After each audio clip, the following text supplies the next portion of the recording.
Samsung phone. How to fix call-ended problem. First, open Settings on your phone. Now go to Connections and then tap on Mobile Networks.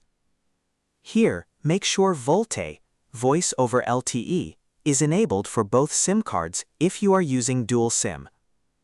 Next, open Network Mode and select LTE.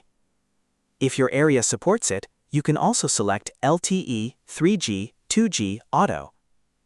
Now go back and open General Management. Tap on Reset. Then select Reset Mobile Network Settings and confirm by tapping Reset Settings. After that, go back to Settings and open Apps.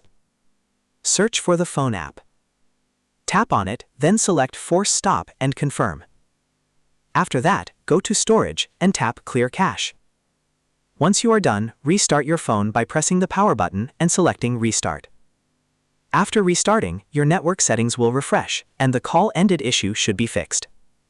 If you found this video helpful, don't forget to like the video, subscribe, and press the bell icon for more quick tech tutorials. Thanks for watching.